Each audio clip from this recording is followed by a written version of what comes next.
시민들의 안전과 평화를 과학으로 해결한다. 여기는 생존탐구 프로젝트 신박한 벙커입니다. 반갑습니다. 안 반가워요? 나만 반가운 거예요. 왜들 이렇게 오늘따라 피곤해 보이고 힘이 없어요. 사실은 말이죠. 제가 인간 환절기 감직입니다. 추남이시네요. 추남이라뇨. 아예 방송 시작부터 말씀이 너무 지나치십니다. 맞아, 추남이야. 네. 무슨 소리입니까, 지금 이게.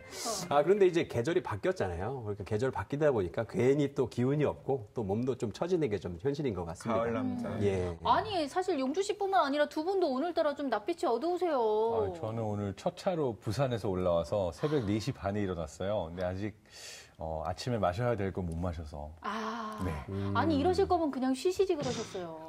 이 방송을 어떻게 쉽니까? 해야죠. 저희는 뭐 괜찮은데.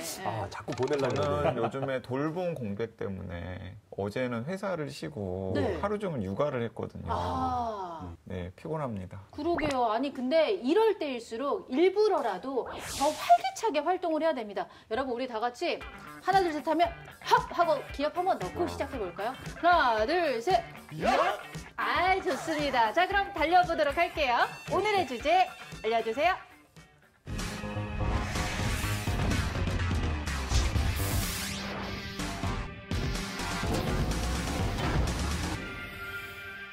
카페인의 각성 효과를 극대화시키는 꼼수가 있습니다.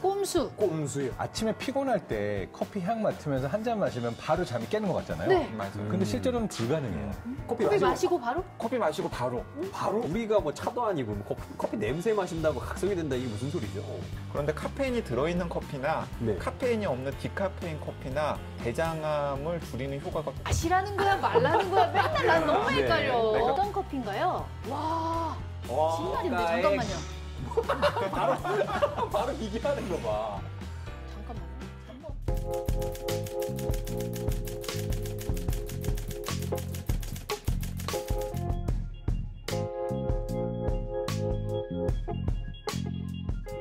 자, 오늘의 주제는 바로 제가 너무너무 사랑하는 커피입니다. 아마도 현대인들이라면 모두 공감하실 것 같아요. 예, 결국에는 맞습니다. 사실은 공소영 씨가 신박한 벙커 1회 때부터 맞아요. 아주 작가님들한테 주제를 커피로 하자고 아주 노래를 불렀습니다. 커피 덕후거든요. 아이고. 어떻게 뭐 커피 CF 하면 안 들어오나 모르겠네요. 네. 그렇습니다. 커피 너무 좋아해요. 네. 네, 서영 씨가 이게 한국인이라는 사실이 여기서도 확인이 되는데요. 네. 우리나라 1인당 연간 커피 소비량이 353잔. 거의 하루에 한 잔이네요. 네, 그렇습니다. 그런데 세계 평균 소비량은 132잔이에요. 우리가 거의 3배가 많은 네, 거예요. 3배나 많습니다. 그러니까 저도 하루 한 잔씩은 꼭 마시는 것 같은데 서영 씨는 몇 잔이나 드세요? 저는 사실 최소 2잔에서 많으면 3잔까지는 마시는 것 같아요. 야, 저는 한 5잔에서 8잔 마시는 것 같아요. 와, 네. 고래예요? 커피 고래? 네, 커피 덕후입니다. 와, 심각하네. 커피 한 잔 근데 드셔야겠어. 너무 피곤해 보이죠. 커피가 편합니다. 진짜. 그런데 저는 오히려 요즘에는 좀 커피를 좀 줄이려고 하는 추세입니다. 예, 왜냐면은 이제 코로나가 있고 나서 계속 집에 있는 시간이 많아져서 집에서 이렇게 제 자신을 돌아보니까 커피를 계속 마시고 있는 거예요. 커피 판매량이 코로나 사태와 굉장히 큰 관련이 있다라고 하더라고요. 2월 달에 코로나가 이제 시작됐을 때죠. 그때 보니까 전달 대비 커피의 판매량이 42%가 증가를 했고 지난 5월 이태원 클럽 대유행 이후엔 16%가 증가를 하고 또 지난 광복절 집회 이후에 무려 56%까지 증가를 했다라고 하는데 많은 사람들이 이제 외출 대신에 집에서 커피만 마시고 있다라고 하는데 저도 이제 커피 사업이나 할 걸 그랬습니다. 그러게나 말이에요. 어쨌든 간에 그만큼 집에서도 커피를 포기할 수 없을 만큼 사랑하게 됐다는 얘기겠죠. 자, 현대인들이 커피를 즐긴다는 의미이기도 할 것 같은데 저희 못지않게 커피를 아주 사랑한다고 이 소문난 커피 덕후가 있습니다. 오늘의 지정 생존자 원병묵 교수님 모셨습니다. 어서 오세요.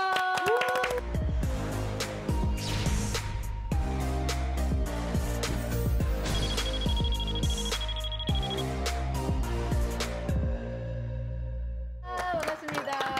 반갑습니다, 교수님. 환영합니다. 오늘은 특히나 더 반갑습니다. 커피 덕후를 모셨어요. 먼저 우리 시청자 여러분께 자기소개 좀 해주세요. 네, 반갑습니다. 저는 과학자이자 공학자이자 교수이자 커피 덕후 원병묵입니다. 네, 반갑습니다. 환영합니다.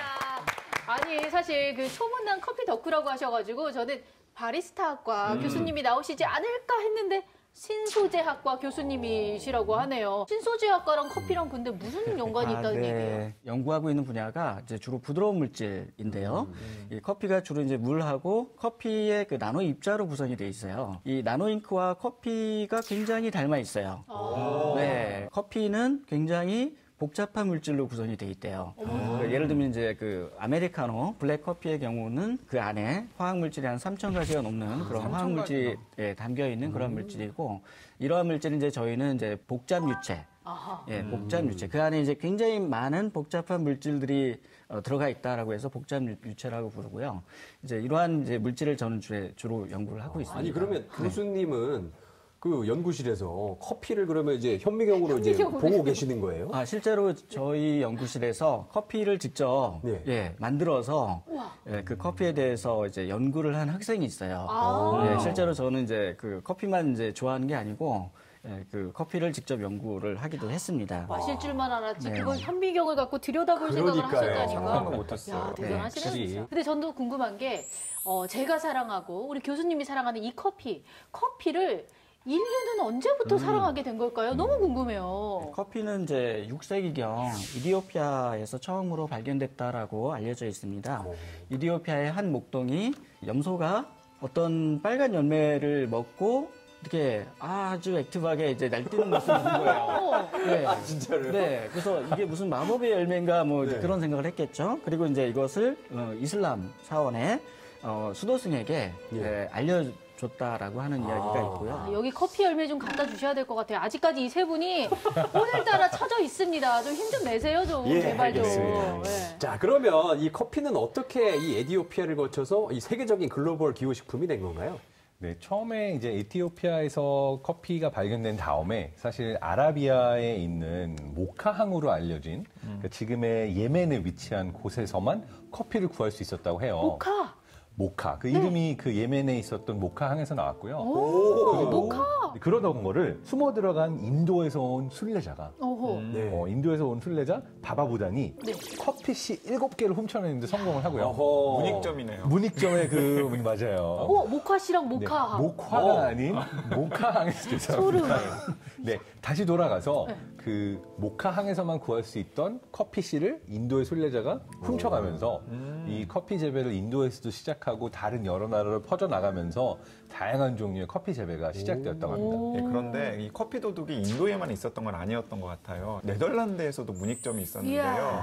네덜란드 문익점은 좀 스케일이 컸었던 것 같아요. 커피씨가 아니라 커피 나무를 통째로 뿌리째 훔쳐가지고 나무를요 그냥 뽑아서 그리고 당시에 네덜란드의 식민지 중에서 커피를 재배하기 좋은 곳이 자바섬이었다 그래요. 그래서 자바섬에다가 그 훔쳐온 커피 나무를 심어서 그때부터 자바섬에서 커피 재배가 시작이 된 거죠. 진짜 원래 사실은 이분들을 나쁜 손이라고 불러야 되잖아요. 그렇죠. 저는 뭐 개인적으로 이 커피 덕후로서 그분들께 감사 인사드리고 싶습니다. 이분들 덕에 저희가 지금 커피를 쉽게 간편하게 마실 수 있는 거잖아요. 나쁜 손 여러분 감사드립니다.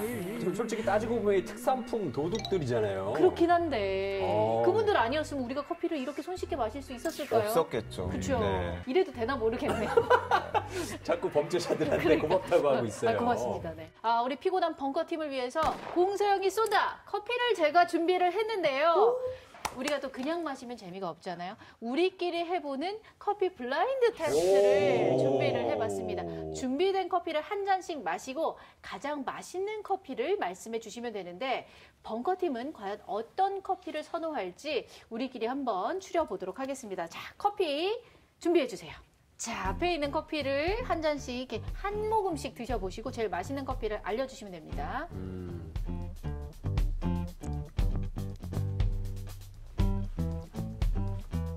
자, 지금부터 그러면 가장 맛있었던 커피를 말씀을 해주시면 됩니다. 앞에 1, 2, 3번이 써 있으니까요.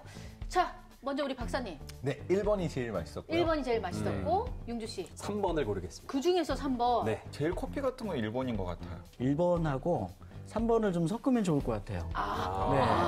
여기에서 또 독특한 시선이네요. 네. 네, 독특한 의견. 1번과 3번을 섞으면 좋겠다. 저는 2번이 좋습니다.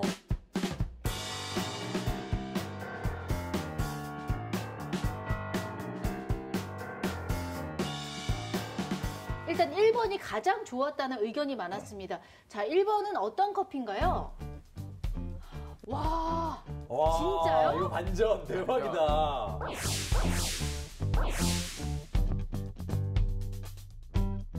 이게 1번이 놀랍게도 편의점 커피다. 잠깐만. 뭐라고 하죠, 이거를? 거짓말인데, 저가의- 잠깐만요. 바로 이게 하는 거 봐.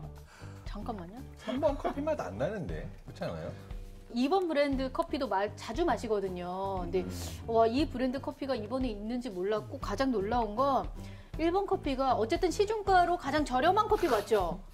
우리 가장 맞죠? 저렴한 커피를 가장. 네, 역시 이 커피의 맛과 네. 가격과는 큰 상관이 없는 걸로. 와. 그냥 뭐 저희끼리 해보는 재밌는 블라인드 테스트였습니다. 자, 1번 커피 앞으로 자주 사 마셔야겠네요. 네. 네, 비싼 커피 사 마실 필요가 없었어. 그렇네요. 네. 짠하시죠? 자, 민망하니까 자. 민망하니까 자. 어려우시기에 짠하시죠. 커피를 이렇게 사서 드시는 것도 좋은데 집에서 직접 만들어서 자기 취향대로 이렇게 만들어서 마시는 것도 굉장히 좋은 그런 방법인 것 같아요. 만들어서. 네. 이제는 커피가 우리 생활에서 빠질 수 없는 기호식품이 됐는데요. 도대체 커피에는 어떤 맛있는 과학이 숨어 있길래 이렇게 인류를 중독시킨 건지 지금부터 커피를 좀 더 낱낱이 알아보도록 하겠습니다.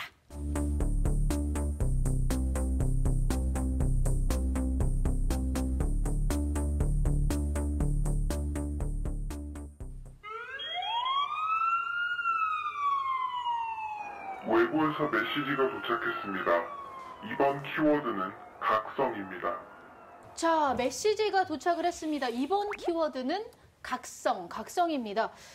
예, 저는 지금 커피를 마시고 네. 각성이 돼 있는 네, 상태예요. 지금 그렇죠. 예, 지금- 조금 뻔한 얘기네요. 네, 너무 근데 각성이 되어 있어서. 좀 각성들 좀 하세요, 여러분. 우리들이 지금 약간 기가 죽은 것 같아요. 네, 근데 각성. 아마 이 각성이라는 키워드는 그런 의미의 각성이 아니라 사실 조금 다른 의미를 담고 있는데요. 어떤 의미냐면 우리가 커피 향만 맡아도 각성 효과가 일어날 수 있다. 이게 오늘의 주제로 온 것 같습니다. 에이, 그런 얘기 있잖아요. 네. 뭐 연비가 좋은 차들은 기름 냄새만 맡아도 간다. 뭐 이런 얘기가 있는데 우리가 뭐 차도 아니고 뭐 커피 냄새 마신다고 각성이 된다. 이게 무슨 소리죠? 그 향기에 또 이제 굉장히 많은 화학 물질이 담겨 있고 그 화학 물질을 섭취하면 그 향기만으로도 각성 효과가 있다라고 그렇게 알려져 있습니다. 이야, 실제로요? 네, 미국의 스티븐슨 공과대학의 한 연구에 따르면 이제 한 그룹은 커피 향을 맡을 수 있는 그 디퓨저를 설치를 해놓고 그리고 이제 그 옆에 방에는 아무것도 이제 없는 그룹을 이제 만들어 놓고 예. 수학 문제를 풀게 했어요. 네. 커피 향을 맡은 학생들이 더 잘 풀었다고 이제 그런 분석 결과가 있습니다. 아, 문제가 그거였네요. 네. 제가 수학을 그래서- 못했었는데 그때 커피 향을 안 맡았어요. 좀 맡으면서 하지. 커피 향을 진작 네. 맡으면서 수학 문제를 풀었어야 했는데. 그리고 또 이 커피 향만 맡아도 잠이 깨는 것 같은 각성 효과가 나타나는 게 아침에 피곤할 때 커피 향 맡으면서 한 잔 마시면 바로 잠이 깨는 것 같잖아요. 네. 맞아요. 근데 실제로는 불가능해요. 왜냐하면 카페인이 몸에 들어와서 실제로 각성 효과를 일으키려면 최소 30분에서 보통 1시간 정도가 있어야 그 효과가 몸에 나타나는데 우리는 사실 냄새 맡고 마셨다는 그 사실만으로 잠이 깬 것 같아라고 생각하잖아요. 그래서 네. 대표적인 뇌에서 일어나는 플라시보 효과입니다. 근데 실제로 스티븐스 공과대학의 똑같은 연구팀이 200명을 대상으로 설문조사를 했어요. 꽃향기 혹은 커피향기 등의 여러 가지 향기들을 제시를 한 다음에 그런 향기들이 자신의 생각이나 행동에 어떤 영향을 미치는지에 대해서 답을 해달라고 했더니 예. 꽃향기 같은 경우에는 아무런 영향이 없는데 커피 향기를 생각만 하더라도 뭔가 자기가 똑똑해진 느낌 그리고 뭔가 업무 수행 능력이 향상된 느낌이 든다라고 답을 했다고 그래요. 오, 커피를 마시고 각성 효과를 경험했던 적이 있었던 사람들이 이런 플라시보 효과를 보는 것 같네요. 자, 근데요, 카페인이 각성 물질이라는 건 알겠는데 정확히 어떤 원리로 우리를 각성시킨다는 건지 좀 궁금하거든요. 네, 일단 사람의 뇌 안에도 굉장히 많은 물질들이 존재하는데 좀 쉽게 풀어서 설명하면 아데노신이라는 물질이 있고 아데노신 수용체가 있는데 얘네 둘이가 딱 합쳐지면 우리가 이제 피로하고 졸리다라는 신호를 줄 수 있는 물질이에요. 그러니까 아데노신이라는 물질이 있으면 얘가 이제 수용체에 붙어야 되잖아요. 네. 붙으면 이제 졸리구나, 피로하구나라는 신호가 오는데 이 아데노신이라는 물질이 붙기 전에 새치기를 하고 카페인이 들어가는 거예요. 난 아데노신이 아닌데 딱 들어가서 미리 막아버려요. 그럼 아데노신이 못 붙으니까 실제로 피곤하더라도 내가 피곤하다고 느낄 수가 없게 되는 거죠. 일종의 착각인 거죠? 네, 착각. 장 박사님께서 굉장히 중요한 지적을 하셨는데요. 몸이 피곤하다는 증거는 뇌에 아까 이야기했던 아데노신이라는 물질이 굉장히 많아졌다는 이야기거든요. 그러니까 그런 물질들은 여전히 뇌에 남아 있는데도 불구하고 그런 물질이 마치 없는 것처럼 착각하게 만드는 게 카페인의 효과라는 겁니다. 아하. 이런 원리를 이용해서 카페인의 각성 효과를 극대화시키는 꼼수가 있습니다. 꼼수요? 예, 어떤 꼼수냐면 이런 거예요. 뇌 속에 있는 아데노신을 궁극적으로 제거하는 유일한 방법은 그냥 잠을 자는 거거든요. 네네. 그러니까 카페인의 효과를 극대화하기 위해서는 커피를 마신 다음에 카페인이 몸에 흡수가 되기 전에 그 짧은 시간 15분에서 20분 정도를 잠을 자는 거예요. 커피 마시고 바로? 커피 마시고 바로. 바로? 와, 이건 커피 마시고 바로. 그러면은 바로 잠을 자면 뇌 속에 있는 아데노신이라는 물질이 그 짧은 잠을 자는 동안 없어져요. 이제 이런 식으로 이제 커피의 각성 효과를 극대화시키는 방법을 이제 커피냅이라고 하는데, 그러니까 커피를 마신 다음에 15분에서 20분 정도 쪽잠을 자서 아데노신이라고 하는 너는 몸이 피곤해라고 하는 물질을 이제 없애주면은 이제 훨씬 더 각성된 상태에서 여러 가지 업무를 수행할 수 있는 거죠. 근데 보통 이제 그 커피를 마시고 잠을 자기보다는 아침에 일어나자마자 모닝커피로 커피를 마시잖아요. 저도 주로 그렇게 하거든요. 그렇죠. 모닝커피도 괜찮지 않나요? 일어나는 과정이 우리가 사실 쉽지는 않잖아요. 아침에 깨려면. 그러니까 스트레스도 받고 일어나야 돼. 그때 이제 어떤 호르몬이 분비되냐면은 스트레스 호르몬이라고도 불리는 콜티졸이 분비가 돼요. 근데 이 콜티졸이 우리를 각성시키고 일어나고 이제 정신 차려 이런 역할을 하는데 이 콜티졸이 활동을 막 하고 있는데 카페인까지 들어오게 되면은 막 심장 두근거림에 두통에 어떤 과잉 각성이 일어날 수도 있다고 해서 모닝커피가 좋긴 하지만 너무 일찍 마시는 모닝커피는 몸에 부담이 될 수도 있다. 속을 좀 달래주고 그다음에 좀 쓴 것 좀 들이붓고 그래야죠. 그래서 가천의대의 연구 결과에 따르면 실제로 이렇게 일어나자마자 커피를 마신 사람이 점심이나 저녁이나 다른 시간에 마신 사람보다 부작용을 경험할 확률이 2~3배가 더 높다고 합니다. 그렇구나. 근데 그렇다면은 요즘 사람들이 커피를 너무 많이 마시잖아요. 혹시나 이 커피를 너무 많이 마셨을 때 커피가 우리 인체에 쌓여가지고 부작용을 일으킨다거나 그러진 않습니까? 카페인이 몸 안에 들어오게 되면 일단 효소들이 분해를 해요. 그래서 대략 한 5시간, 6시간 정도가 있으면은 분해가 돼서, 그러니까 이제 반감기라고 그러는데 반 정도가 분해돼서 나가기 때문에 우리가 이제 커피를 많이 마신다고 계속 몸 안에 꾸준히 쌓여가는 건 아니고요. 그 효소가 사람마다 조금씩 다르게 있지만 커피가 들어오는 대로 카페인도 분해해서 몸 밖으로 내보내는 메커니즘이 있습니다. 네, 저도 적게 마시는 편은 아니라서 걱정을 했는데 그래도 5시간 정도면 배출이 된다고 하니까 몸에 쌓일 걱정은 안 해도 될 것 같습니다.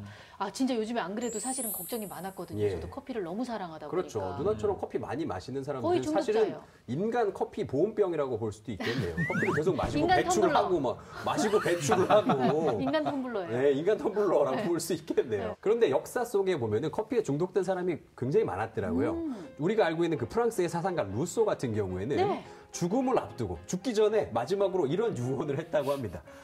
이제 커피잔을 들 수가 없겠구나. 유명한 작곡가 요한 세바스찬 바흐도 굉장히 커피를 좋아했습니다. 얼마나 커피를 사랑했는지 세속 칸타타라고 하는, 그러니까 교회와 상관이 없는 칸타타를 작곡하고 그 칸타타의 이름이 커피 칸타타예요. 그 커피 칸타타에 나오는 소프라노의 아리아 중에 정말 커피 그 독일어로는 카페 이러거든요. 카페 이러면서 노래하는 정말 유명한 구절이 있는데, 그러니까 신 대신 커피에게 바치는 노래네요. 그렇죠. 커피를 너무 좋아하는 딸 때문에 속 터지는 아버지 얘기예요. 여기서 이제 그 딸이 부르는 아리아는 이렇습니다. 커피 맛은 정말 기가 막히죠. 수천 번의 키스보다 더 달콤하고 맛 좋은 포도주보다 더 부드럽고 커피 나는 커피를 마셔야 돼요. 이렇게 즐거움을 주려면 오직 커피가 아니면 안 돼요 라고 노래를 부르는 그런 곡을 상상하기 어렵겠지만 연기대상. TBS 연기대상.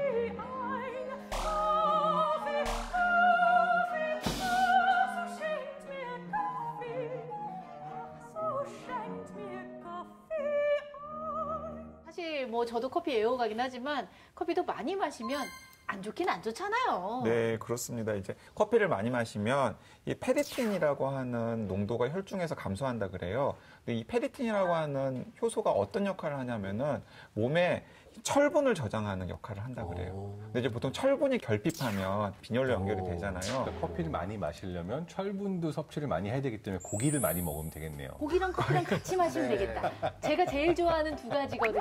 고기랑 커피. 마침 잘 됐네요. 근데 여기서 이제 네.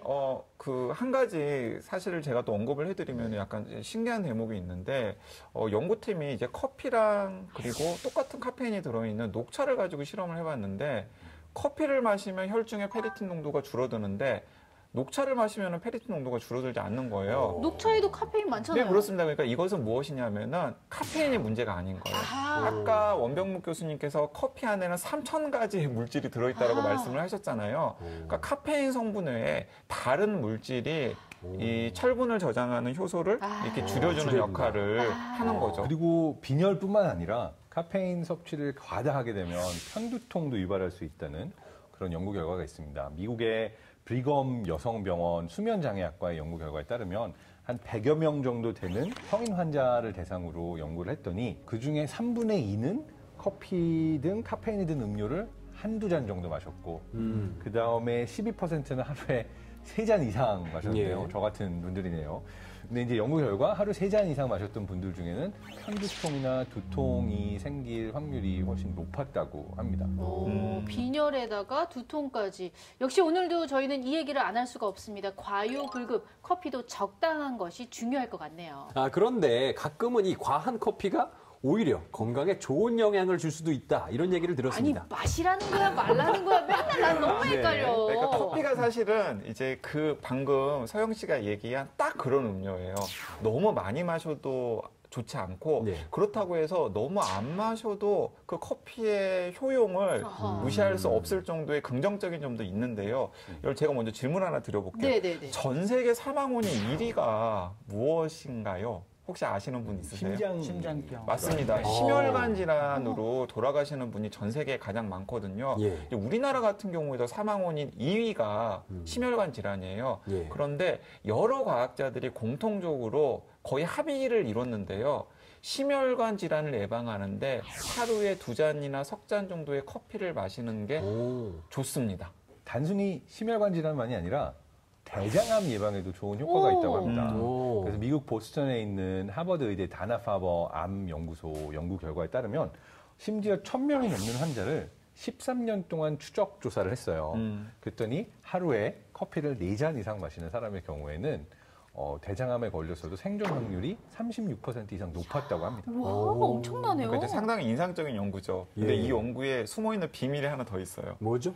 커피를 마시게 했잖아요. 그런데 디카페인 커피도 마시게 한 거예요. 그런데 카페인이 들어있는 커피나 카페인이 없는 디카페인 커피나 대장암을 줄이는 효과가 똑같았습니다. 그러면 이것도 카페인의 영향이 맞습니다. 아닌 거예요? 이거 이제 커피 안에는 카페인만 들어있는 것이 아니라 그 3,000가지 성분 중에서 어떤 성분이 2,907번째 개. 개예요, 개. 2,907번째. 예, 카페인이 아니라 커피 속에 들어있는 다른 2,999번째 어떤 것이 이 대장암을 예방하는 어떤 역할을 한다라는 거죠. 그게 무엇인지는 정확히 모르지만. 원병묵 교수님께 저희가 한번 부탁드려야 되겠네요. 이 물질들을 기반으로 연구 좀 해주시기를. 현미경으로 네, 더 좀 맞아요. 이렇게 그러니까, 자세히 들여봐 주세요. 네, 커피는 이제 아까 이제 3,000가지 넘는 화학물질이 있다고 말씀드렸는데 사실은 거기 가장 또 중요한 그 요소 중에 하나가 온도예요. 차갑게 만드는 커피도 있지만 대부분 커피는 따뜻한 물에서 만드는데 이 따뜻해진 물에서 커피의 그 화학물질이 더 복잡한 화학 작용을 해요. 그래서 밝혀내지 못한 그런 이제 현상들, 효과들이 아직도 많이 있는 거죠. 긍정적인 효과를 좀 더하면 심혈관 질환에도 좋고 대장암에서의 생존율도 높여주고 뿐만 아니라 간암에서도 효과가 있고 당뇨병에서도 그 위험을 낮춘다는 연구 결과가 있어요. 영국의 사우스햄튼 대학과 에든버러 대학의 연구에 따르면 커피를 마시는 사람들은 간암의 발병률도 낮추고 당뇨병의 위험도 낮춘다라고 하는 연구 결과가 있습니다. 한 가지 여기서 이제 전제 조건이 있어요. 여기서 우리가 말하는 커피는 무엇이냐면 다 설탕이 들어있지 않은 커피. 맞아요. 네. 아주 중요해요. 아메리카노 좋아요. 에스프레소 이런 커피지 예를 들어서 설탕이나 프린 같은 게 굉장히 많이 들어있는 커피 믹스. 커피는 방금 이야기한 커피의 여러 가지 긍정적인 요인들을 상쇄시킬 수 있을 정도로 몸에 안 좋다라는 연구 결과도 많이 있습니다. 자, 정리해보면 커피가 중요한 게 아니라 커피를 어떻게 마시느냐가 또 중요하겠죠. 그런데 제가 봤던 커피 중에 제일 특이한 건 뭐였냐면 네. 핀란드에 네. 이 따뜻한 아메리카노에다가 치즈를 넣어요. 그래서 카페 오스트라는 커피를 만들거든요. 근데 이게 일반 치즈가 아니라 오븐에 구운 이 딱딱한 치즈 있잖아요. 그런 걸 이제 올려가지고 과자 같은 식감에 이 달콤한 맛까지 있어서 이색 커피로 그 동네에서 인기가 굉장히 많다라고 합니다. 근데 우리나라에서 인기는 그 치즈를 딱딱하게 먹는 것보다는 달고나 커피가 요새 또 유명하죠. 맞아요. 우리나라 엄청 유행했죠. 네. 팔을 잃고 식감을 얻었다. 네, 팔을 잃고 두 가지가 있는데 커피가 팔을 잃는 버전은 말하자면 실제로 달고나를 넣는 게 아니라 커피 가루를 내가 정말 100번, 200번 저어주면 저어야죠. 달고나 같은 맛이 나는 그 달고나 커피가 있는데 또 다른 사람들은 귀찮다고 그렇게 팔 아프게 안 하고 실제로 달고나 봉지 사가지고 넣어가지고 먹는 분들도 있어요. 그런 방법이 있었군요. 네. 저을 뻔했어요. 저는 2000번 저을 뻔했네. 그 베트남에도 독특한 커피가 있는데 에그 커피라는 게 있습니다. 우리나라 그 전통 쌍화차 보면 노른자 동동 띄워 먹잖아요. 네. 베트남에서도 그렇게 먹는데 이제 조금 다른 점은 우리나라는 생 노른자를 올려서 먹는다면 그 베트남에서는 생 노른자는 아니고 커피 위에 노른자랑 이 설탕을 섞은 크림을 얹어서 먹는다고 하더라고요. 왠지 맛있을 것 같아요. 괜찮을 것 같네. 드셔보셨어요? 어땠습니까? 저는 사실 마셔보진 않았는데 이야기만 들어도 제 취향은 아닙니다. 저는 순수 아메리카노 취향. 자, 근데요, 제가 또 최근에 커피와 관련된 새로운 연구 결과, 이 재밌는 연구 결과를 봤거든요. 커피 연구하셨죠? 제가 좀 소개를 드리면요. 커피를 마시다가 커피를 한두 방울 이렇게 바닥에 떨어뜨리는 경우가 있잖아요. 예. 그러면은 저희가 이제 나중에 커피 방울이 다 마르면 커피 그 얼룩이 생겨요.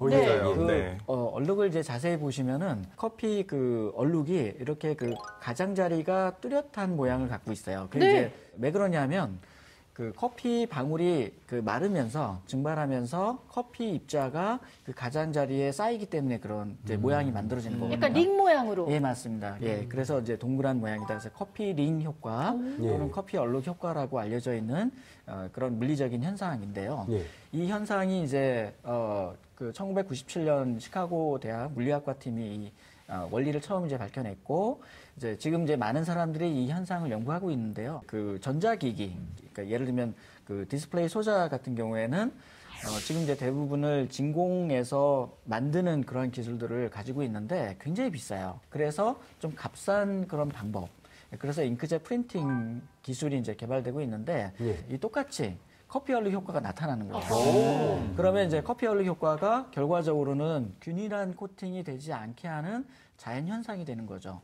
그래서 이제 많은 분들이 이 커피 얼룩 효과를 이해하고 없애려고 하는 그러한 노력들을 하고 계세요. 근데 또 반대로 생물학 분야에 있어서는 유전자 검출법에 이용되기도 하죠. 커피링 효과를 일으키는 시료에다가 이제 바이러스나 세균을 집어넣은 다음에 말라있는 모습을 보면은 독특한 얼룩이 나타난대요. 그 독특한 얼룩을 보고서 어떤 바이러스나 세균에 감염되었는지 혹은 또 그 바이러스나 세균의 농도는 어느 정도나 되었는지를 확인하는 검사법을 우리나라 카이스트 생명과학과 연구팀에서 최근에 개발을 하고 또 계속 연구 중이어서 이후에 이제 어떤 결과물이 나올지 기대가 되는 상황입니다. 바이러스가 들어가 있는 그런 이제 물방울을 다 마르고 난 다음에 이 커피 얼룩 효과처럼 여기도 이제 그런 얼룩이 남아요.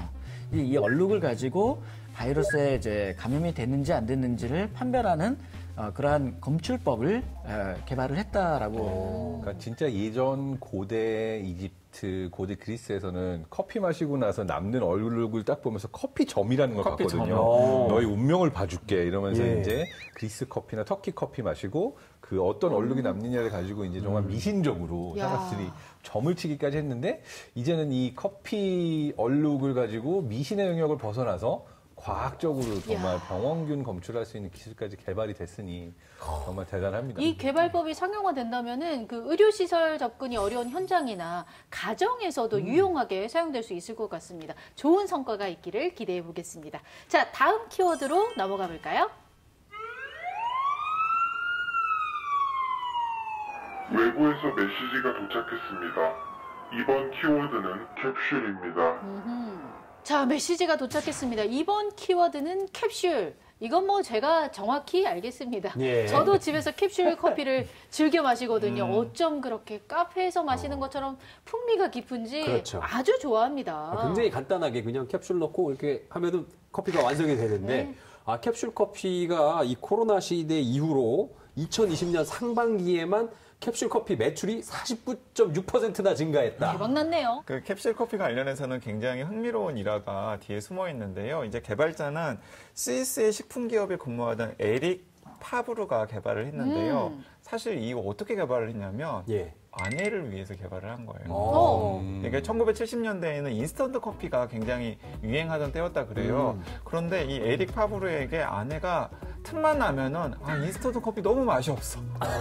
너무 맛이 없어 하고 투덜댔다 그래요. 그러니까 서영 씨처럼 커피를 너무나 사랑하는 아내였는데 네. 인스턴트 커피가 너무 맛이 없으니까 저도 맛없는 커피를 못 마셔요. 네, 계속해서 투덜댔던 거죠. 그래서 이렇게 투덜대는 아내를 보면서 좀 맛있는 커피를 집에서도 쉽게 만들어 먹을 수 있는 방법은 없을까를 그 에릭 파브르가 고민을 하다가 어느 이탈리아 하면 또 이제 여러 가지 이제 맛집 커피로 유명하잖아요. 그렇죠.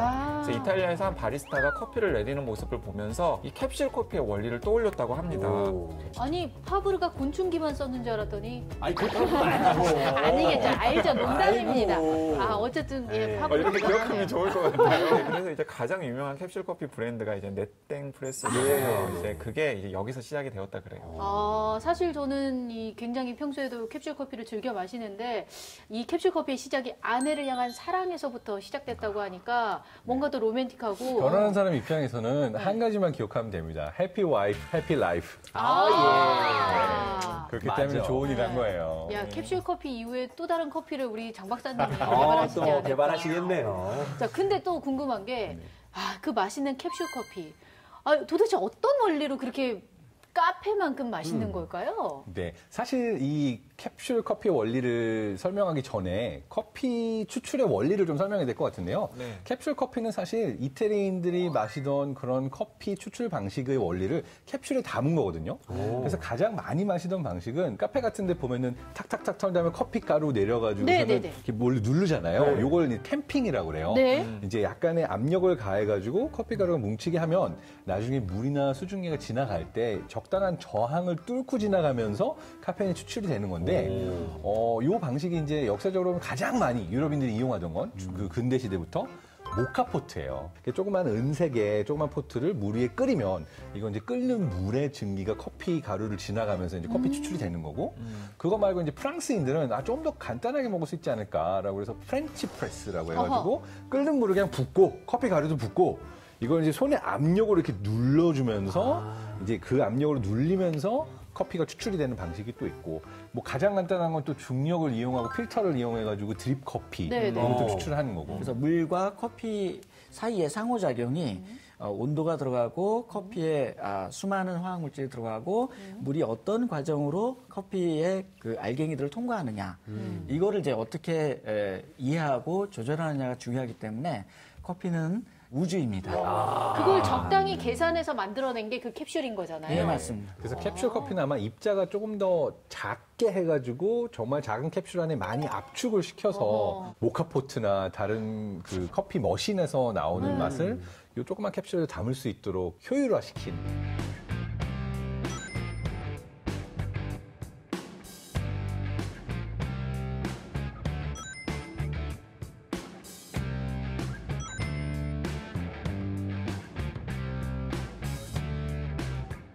하나만 덧붙여 보면 이렇게 커피를 내리다 보면은 약간 미세한 거품이 생기는 걸 예, 볼 수 좋아합니다. 있잖아요. 맞아요. 네, 그렇죠. 그 미세한 거품이 커피에서 나오는 이산화탄소와 그리고 커피의 향을 품고 있는 지방층이 섞인 거품이라고 그래요. 근데 그런 미세한 거품이 커피의 온도를 오래 지켰을 때 더 깊고 풍부한 맛을 낼 수 있다고 합니다. 그걸 이제 보통 크레마라고 하는데요. 그것도 커피 맛을 결정하는 중요한 요인이라고 그래요. 오늘 많은 걸 배웁니다. 커피가 굉장히 이게 깊네요. 네. 이 지식이 굉장히 깊습니다. 그래서 진짜 원 교수님이 아까 우주라고 표현을 했는데 네. 진짜 커피 덕후나 커피 마니아들에게는 커피 자체가 하나의 우주일 수도 있겠다는 정말. 생각도 듭니다. 커피 맛에도 이렇게 과학이 숨어 있는 걸 오늘 또 처음 깨닫습니다. 네, 그런데 제가 듣기로는 이 캡슐 커피를 광고하시는 그 조지 클루니 있잖아요. 그분이 뭔가 또 어디선가 뭐 좋은 일을 또 하시고 계시다고. 네, 들었는데. 맞습니다. 사실 커피가 많이 생산되는 나라 중에 하나가 수단인데 네. 2011년도에 내전으로 인해서 거의 200만 명 가까이 되는 사람들이 죽어요. 그런데 그런 민간인 학살에 대한 관련된 내용을 조지 클루니가 거의 15년 가까이 광고 모델을 하던 회사의 도움을 받아서 네. 수단의 커피 재배 시설을 새로 만들게 되고 그곳에 파괴됐던 어떤 커피 재배 산업 자체를 다 일으켜서 엄청나게 많은 사람들에게 학교도 짓고 이들이 일자리도 구할 수 있게 하는 그런 훈훈한 일화도 있습니다. 저는 뭔가 약간 네. 특혜가 있는 줄 알았어요. 너무나 오랫동안. 오랫동안 그렇죠. 그 기업의 광고 모델을 하니까 네. 그런데 이런 약간 뒤에 훈훈한 일화가 있었군요. 그렇게 멋진 분이 또 멋진 일까지 하니까 더 멋있네요. 네. 자, 근데 저는 또 궁금한 게 있습니다. 커피를 워낙 사랑하다 보니까 뭐 궁금한 점이 굉장히 많은데 그 루아 커피 있잖아요. 루아 커피. 그게 진짜로 그렇게 맛있나요? 루아 커피가 그 뭐 고양이를 뭐 사양 고양이. 그죠? 예. 네. 루악 커피의 정식 명칭은 커피 루악인데 요 커피 루악도 헐리우드와 관계가 있습니다. 헐리우드요? 네, 그러니까 조지 클루니와만 관계가 있는 게 아니라 커피가 또 헐리우드와도 관계가 있는데 여기서는 영화 버킷리스트의 주인공 잭 니콜슨이 자기가 죽기 전에 마지막으로 하고 싶은 여러 일들 중에 요 루악 커피를 마시는 일을 넣었고요. 그래서 그 이후로 미국, 유럽, 일본 전 세계에서 그 영화를 본 팬들이 나도 저 커피를 한번 마셔보고 싶다 해서 굉장히 유명해지게 되고 소비량이 는 커피라고 합니다. 아, 그래서 그렇게 인기가 많았던 거예요. 네. 왜 우리나라 호텔에서도 49,000원인가? 루아 커피가 그 정도 하는데 인기가 너무 많았다 그래가지고 저는 마셔보고 싶었는데 아직 못 마셔봤거든요. 저도 못 마셔봤어요. 네. 이렇게 사양 고양이가 워낙 후각이 발달돼서 이 좋은 커피를 알아요. 커피 그 열매를 먹게 되면 네. 이 사양 고양이의 이렇게 소화 기관을 통해서 커피가 이제 배출되고 그 커피를 이제 수확을 해서 이 루아 커피가 만들어지는데요. 네, 특히 중요한 것은 이제 이 사양 고양이의 소화 기관을 거쳐야 된다는 거죠. 그렇게 먹고 나서 나오는 커피 원두는 쓴맛이 없어진대요. 아, 신기하다. 이게 사양 고양이로 만들잖아요. 꼭 사양 고양이로만 해야 되는 겁니까? 지금 보고 계시는 시청자들이 집에 고양이를 키우면 고양이한테 한두 개씩 줘보고 동물 학대라고요. 아니 먹고 싶을 수도 있잖아요, 고양이가. 그거 됩니까? 보통 고양이도 가능합니까? 어떤가요? 사양 고양이만 가능하다고. 사실 뭐 최근에는 죽제비의 배설물에서 채취하는 위즐 커피나 다람쥐 배설물로 만든 콘사 커피, 코끼리의 배설물로 만든 아이보리 커피까지 이 동물을 이용한 커피가 굉장히 많아졌거든요. 인간의 기호식품을 만들기 위해서 희생되는 동물들의 사태를 또 인지하셔야 할 것 같고요.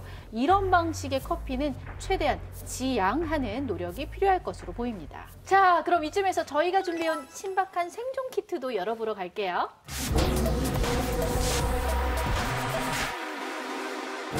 자, 현대인들의 일상이 되어버린 커피. 이 커피를 안전하면서도 맛있게 즐길 수 있는 방법을 찾는 시간이 돌아왔습니다. 여기 계신 여러분들이 직접 준비해 오신 신박한 생존 키트를 열어볼 텐데 어떤 것들이 있을까요? 확인해 볼게요. 가장 먼저 눈에 띄는 건 요 빨대입니다. 빨대. 어느 분이 가져오셨죠? 제가 가져왔습니다. 네. 친환경 어떤 겁니까? 빨대예요. 이게요? 아니 플라스틱 빨대를 친환경 플라스틱인데요? 빨대라고. 어디가 이게 친환경입니까? 네, 이거 이게 플라스틱이에요. 이거 플라스틱이 이거 없애자고 모든 지구인들이 다 힘을 모았었는데 이걸 갖고 와요? 언뜻 볼 때 플라스틱이라고 생각할 수 있지만 사탕수수 찌꺼기로 만들어진 빨대입니다. 정말이요? 그래서 사탕수수에서의 당즙이 빠지고 남은 그 찌꺼기가 있는 빨대인데 오. 얘는 흙에 묻히게 되면 자동으로 분해가 되는 친환경 빨대고요. 이 외에도 뭐 종이나 대나무 또는 여러 번 사용할 수 있는 스테인리스 스틸로 만들어진 다양한 종류의 친환경 빨대들이 이용되고 있습니다. 지금 단가 안 단가 먹어보는 네. 거예요? 야, 그런데 안 이건 달겠죠? 진짜 안 달어. 신박하네요. 네. 플라스틱 빨대랑 다를 게 없어요. 진짜. 그러니까 진짜 커피도 즐기고 환경도 살릴 수 있는 신박한 아이템인 것 같습니다. 정말 좋은 아이템이에요, 이거. 인정합니다. 네, 플라스틱 빨대 말고 사탕수수 빨대. 사탕수수 찌꺼기로 만든 네, 빨대. 사탕수수 찌꺼기로 만든 빨대 앞으로 애용하시면 좋을 것 같네요. 자, 다음 생존템 확인해 볼게요. 여기 이런 게 있어요. 배터리. 이거 배터리. 이거 배터리 같은데 커피랑 배터리랑 무슨 상관이죠? 이거 어느 분이 준비하셨나요? 그거는 제가 준비를 했습니다. 네네네. 네. 커피를 만들면 커피 찌꺼기가 있잖아요. 네. 그 커피 찌꺼기의 주요 성분이 탄소라고 합니다. 이 탄소를 잘 모아서 저희가 탄소는 이제 전기가 잘 통하는 물질로 바꿀 수가 있는데요. 그래서 이 탄소를 커피 찌꺼기를 이용해서 배터리의 전극으로 사용할 수가 있다고 해요. 예, 실제로 이제 한국인 공대 학생이 이 커피 찌꺼기를 이용해서 배터리 소재를 만들었다라고 하는 연구가 소개된 적이 있습니다. 네, 커피 찌꺼기가 효자템이 될 날이 머지 않은 것 같습니다. 자, 다음 생존템도 한번 확인해 볼게요. 맛있는 게 들어있네요. 이거 딱 쌈 싸 먹으면 좋은데. 치커리? 어떻게? 예, 이거 치커리예요, 치커리. 네. 이게 치커리. 나왔죠? 예, 제 겁니다. 예, 제가 가지고 왔어요. 꽃다발처럼 뭔가 좀 선물로 부케 같은데요, 거죠. 지금? 네. 흰옷 입고 이러고 네, 있으니까. 어떤 의미예요? 이거 왜 가져오신 이게 건가요? 뭐냐면은 이 치커리인데요. 이 치커리가 이 커피 대용품으로 쓸 수 있다고 합니다. 네? 진짜로요. 이 치커리 뿌리를 10분 정도 볶은 후에 물에 넣으면 연한 갈색과 구수한 향이 나는 이 치커리 차가 되는데 이 차가 커피와 비슷한 풍미가 있다라는 소문입니다. 게다가 이 카페인 함량은 커피보다 훨씬 낮고 굉장히 식이섬유와 올리고당이 풍부해서 장에 있는 이 유익균들이 숫자를 크게 늘린다라고 합니다. 커피보다 좋을 수도 있어요. 그러니까 커피의 풍미는 즐기면서 장내 유익균까지 이제 챙길 수 있는 일석이조의 생존템이 바로 이 치커리다. 그러니까 이미 뿌리는 지금 볶아 먹은 거잖아요. 뿌리만 없어요. 그렇죠. 이 부분은 제가 먹었고요. 이 윗부분만 가지고 왔습니다. 네, 잘 못 믿으실 수도 있지만 정말 사실입니다. 이게 커피 대체제로 사용될 수 있는 이유가 이눌린이라는 성분인데요. 이게 이제 볶을 경우에 쌉쌀한 풍미를 가지고 있어서 그 어떤 신맛 그리고 고소한 맛 같은 것들이 동시에 살아나서 커피의 대체제로 이용될 수 있고 실제로 민들레에도 이 이눌린이라는 성분이 있어서 커피 대신에 이제 민들레차 뭐 이렇게 마실 수도 있긴 한데요. 뭐 그거와 별개로 방금 치커리는 어쨌든 커피와 대체제로 사용될 수 있는 그런 식물입니다. 네. 치커리차 처음 들어봤어요. 그러게요. 네. 자, 앞으로는 커피 대신에 치커리차나 민들레차 한 잔도 신선하고 좋을 것 같습니다. 자, 다음 생존템 알아보도록 할게요. 마지막 생존템인데, 약간 조금 뻔한 게 나왔네요, 이번에. 커피 믹스. 커피 믹스로 커피를 타다 보면 보통 휘휘 저을 때, 네, 그렇죠. 이걸로 접죠. 그렇죠. 네, 국물 그런데 아닌가요? 국물이지. 네, 이 포장지로 젓는 경우가 많은데 사실은 이 포장지에 포함되어 있는 폴리프로필렌 같은 화학 성분이 뜨거운 물에 녹아 들어가가지고 우리 몸에 안 좋은 경우가 많습니다. 네, 그렇기 때문에 혹시 커피 믹스를 드실 때 이제 저을 때 포장지를 활용하셨던 분들은 반드시 포장지가 아니라 티스푼, 네. 금속 티스푼을 활용하시기를 적극 권장해 드리겠습니다. 자, 생존을 위한 신박한 아이템 오늘도 잘 봤습니다.